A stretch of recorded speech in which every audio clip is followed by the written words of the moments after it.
This prison is full of superhumans due to nuclear radiation syndrome. Some of the prisoners have the ability to control electricity, telekinesis, and emit laser beams from their eyes. The most famous prisoner has the ability to control the minds of others. The film begins in an underground parking lot where a group of superpower villains appear to be beating up their own friends. It turns out that the man is beaten for failing to kill their target named Payback. He could only kill Payback's daughter. Suddenly, Payback comes there and immediately shoots the villains, killing most of them. Since the two of them have bulletproof abilities, Payback is forced to fight them barehanded. He ends up killing the two with ease, leaving the beaten man alone. Apparently, Payback wants to kill the beaten man with his own hands to avenge his daughter's death. Shortly after the massacre, the police arrive at the scene and arrest Payback straight away. Several years before this incident, there was a worldwide devastation known as the Pulse. The Pulse could happen because people started using nuclear weapons in war, causing many people around the world to die from nuclear radiation syndrome. Not only that, riots broke out in major cities around the world as resources became scarce. Some of the surviving humans have suffered from genetic mutations that cause them to obtain various kinds of superpowers. However, the superpower humans have caused various riots by using their abilities to obtain resources. To suppress the chaos, the US government has implemented the super law and set up a super prison, a facility designed to house supervillains. Since Payback is a vigilante and has killed more than 50 criminals, he will spend the rest of his life in the super prison. In a news story, it is revealed that the super prison is overseen by a man named Devlin. Devlin is interviewed by negative rumors surrounding him, ranging from his inhumane treatment of prisoners to detaining villains who only committed minor offenses. Enraged, Devlin denies all these rumors and admits that not a single prisoner has managed to escape during his work as an overseer. Feeling pressured by all the questions, Devlin quickly disconnects. Sometime later, Payback arrives at the super prison along with the other prisoners. It seems that Payback really wants to go to the super prison because he will kill everyone there. Among the prisoners, there is a boy named Diego who has the ability to share emotions and feel the pain of those around him. Diego was unable to hurt people, but unluckily, he was wrongly accused of hurting someone with his abilities. The super prison has a security system called Nullies, which can suppress their superpowers to prevent riots. The guards put Nullies on the prisoners' ankle cuffs. While their identities are being recorded by the guards, Devlin warns the new prisoners not to mess around in the super prison. Later, the prisoners gather in the courtyard while being watched by the guards. Payback meets a fellow prisoner, Jim, who is the brother of the man Payback once killed. The two of them end up fighting without their superpowers. Obviously, Payback wins the fight after beating Jim without mercy. When he wants to finish Jim, the guards step in and activate the Nullies to electrocute Payback. Consequently, Payback collapses and gets beaten by the female guard who has super muscles. Afterwards, the officers send Payback and Jim to the infirmary for treatment. In fact, fights between prisoners are frequent, but the guards let them fight first because it adds so much fun to their monotonous life. Soon, Diego meets another prisoner named Gordon who has the ability to control electricity. Gordon claims that he was the first prisoner there and was never defeated until Nullies was created. While walking around the super prison, Gordon tells Diego some rules he should follow unless he wants to get into trouble there. As a new prisoner, Diego curiously asks Gordon about the Lobe, a prisoner with extremely terrifying superpowers. Without Nullies, the Lobe is unstoppable because he has the ability to control anything with his mind, including the human brain. He could control his victims to commit suicide in a very sadistic way. Hearing Diego's question, Gordon advises him to stay away from the Lobe as he is the most dangerous prisoner there. On the same day, the Lobe is taken into a dark room where the court discusses his parole for the 4th time. He makes fun of the trial because he knows that a dangerous villain like him will never get his parole. However, it turns out that the trial is Devlin's plan to talk to the Lobe in private. Since he is about to retire soon, Devlin orders the Lobe to transfer his money to Devlin's bank account. Devlin also threatens to kill him if he would not follow his orders. Back in the infirmary, a female doctor is examining injured prisoners, including Payback. Next to Payback is a prisoner whose head is missing, but is still alive because he can regenerate. Diego suddenly comes in to pick up the trash and clean the infirmary. Since he does not look as dangerous as the other prisoners, the female doctor talks to him and shares story about her routine work.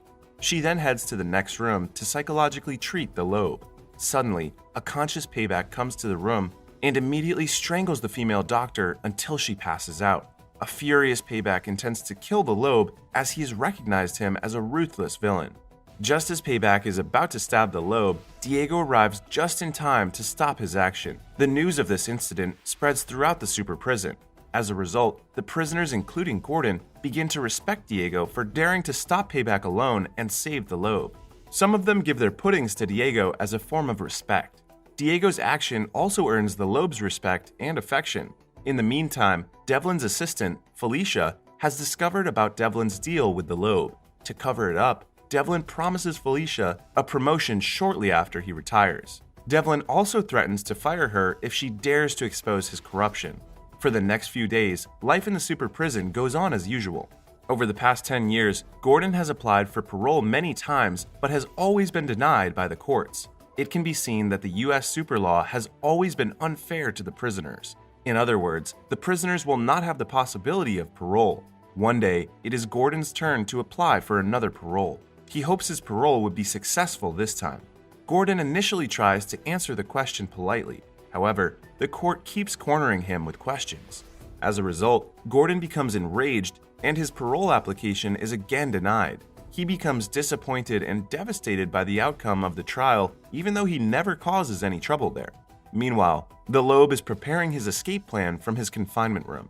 While Gordon and Diego are having lunch, the Lobe's assistant gives Gordon an iron object. Apparently, the Lobe intends to wreak havoc there and gives Gordon a chance for revenge. Seeing the opportunity, Gordon takes off his prison uniform and quickly uses the iron object to unlock his ankle cuffs. He then jumps onto the table and rips off the wire to recharge his body. With his superpowers regained, Gordon destroys the super prison's electrical system, causing all of the nullies to be disabled. Consequently, all prisoners begin to riot and they fight each other. At the same time, Devlin instructs Felicia to turn on the generator to restore the electrical system. After successfully turning on the generator, all prisoners are electrocuted by the nullies and sent back to their confinement room. On the other hand, Gordon arrives at the infirmary and looks at the free world.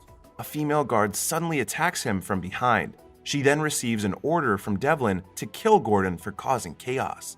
Hearing this, the female guard is hesitant at first, but ends up punching Gordon in the face to death. Soon, news of Gordon's death spreads everywhere. It is revealed that 12 inmates have died in the super prison. However, Devlin does not comment about the accident at all. Later, he shows Diego the torture chamber where time will run very slowly there. At that point, Devlin has thought that the riot might be caused by the Lobe. He also suspects that there is a secret between Diego and the Lobe because they are very close. Because of that, Devlin tells Diego to report everything he knows about the Lobe, unless he wants to be sent to the torture chamber. Unable to find a clue from Diego, Devlin visits the Lobe in his confinement room. He warns the Lobe not to think about escaping. Instead, Devlin suggests him to cooperate with himself and transfer the money as soon as possible. Knowing that he has no chance of escaping, the Lobe finally agrees to cooperate with Devlin. He also asks for more time to transfer the money because it is not an easy thing to do. The following day, the guards go down to the basement along with the technician to repair the super prison's electrical system that was destroyed by Gordon. Meanwhile, the prisoners receive a brown envelope from their respective families containing their favorite items. The Lobe slowly devises a plan to escape. Somehow, he gets a tablet to prepare his escape plan by creating a virus program which he later uses to hack into the security system. On the other side, Payback has a cross tattooed on his face and continues to seek trouble with Jim. Surprisingly, Jim does not want to fight with him anymore. Diego also visits the Lobe to make sure that he will help himself to escape from there. On Devlin's retirement day, it is revealed that the captain of the guards will replace Devlin as overseer. That makes Felicia very angry and disappointed with her boss. Later, Devlin goes to the Lobe's room and gives a tablet to him to transfer the money to his bank account. Devlin is very happy to see the Lobe cooperatively start transferring the money. Unbeknownst to Devlin, the Lobe uploads his virus program onto the tablet. Because of that, the nullies start to lose their effect. All of the prisoners regain their superpowers and immediately start a riot for the second time. Apart from attacking the guards, they also fight each other using their various superpowers. At that moment, Diego, who is in the infirmary, can feel the pain of the prisoners who are fighting. Luckily, he is able to relieve his pain thanks to the female doctor who quickly comforts him. In the meantime, Devlin receives a call from Felicia telling him about the sudden chaos. Knowing this, he wants to return to his room to take control, but the Lobe has locked the door. It seems that Devlin is the most important part of the Lobe's escape plan. As the chaos is getting worse, the captain of the guards asks for a solution from Felicia. She says that the security system was built on a generator at the basement and a hard reset would bring everything back online. Felicia eventually guides the captain by the surveillance cameras. Once the captain arrives at the basement, his radio loses its signal, so Felicia cannot guide him anymore. As he tries to find a way to reset the generator, Jim, whose face has changed, catches up with the captain. Jim immediately attacks him and reveals that one of the guards has been assisting the Lobe in carrying out his plan all along. At first, the captain is overwhelmed against Jim because he is just an ordinary human. At one point, the captain smashes the pipe next to him. This causes hot air to gush out at Jim, who is eventually scalded to death. At the same time, Devlin sits in front of the Lobe and waits for his work to be done. When the Lobe finishes transferring the money to Devlin's bank account, he states that he has another powerful ability which no one else has ever known. Apparently, the Lobe has the ability to swap his consciousness with someone else. He quickly swaps his consciousness with Devlin because it is the only way to get free from the super prison. After using his superpowers, the Lobe, who is now in Devlin's body, knocks Devlin out with a punch. At that time, the captain manages to reset the generator so that the nullies are restored back. The Lobe immediately takes control and stops the chaos by electrocuting all of the prisoners. When the door is opened, the Lobe orders the guard to send Devlin to the torture chamber. He walks out of the room and meets Felicia. The two walk along the corridor, and the Lobe finally promotes Felicia to become the super prison's overseer.